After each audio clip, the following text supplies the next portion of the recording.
Does the Lord Jesus command us to hate? The simple answer to that would be in that text, Luke 14, yes. That comes as such a shock, doesn't it? Can we ever hate? Modern Christianity has taught the world and told the world that hatred is never right. But the Bible doesn't say that. Now, the passion that we associate with personal hatred and vengeance, that is not right. But when God hates, it is a rejection of someone on legitimate judicial grounds because of their own sin. When God hates, it is because he is, in his holiness, rejecting the unholiness of the sinner. When the psalmist said that he hates God's enemies with a perfect hatred, he is forsaking God's enemies and repudiating them because of his love for God.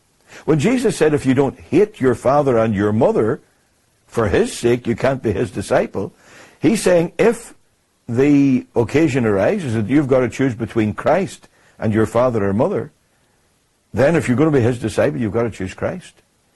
If that means forsake them, then you've got to forsake them. Now, to follow Christ does not mean that you, out of some spite, hate your parents and throw them over.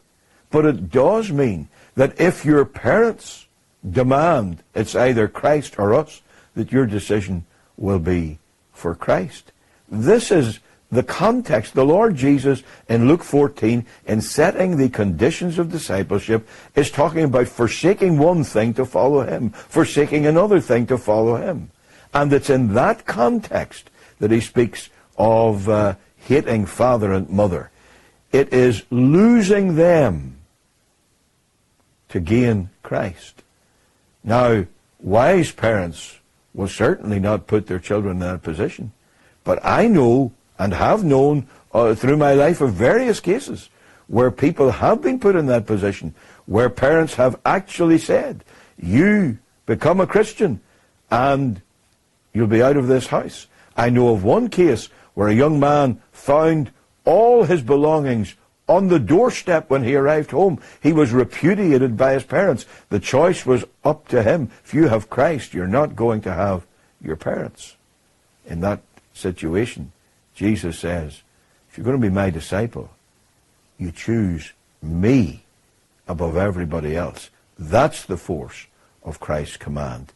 It is not a call to indulge in personal spite, personal animosity, or to seek out of some personal passion to execute vengeance on our parents or anybody else. That is always wrong.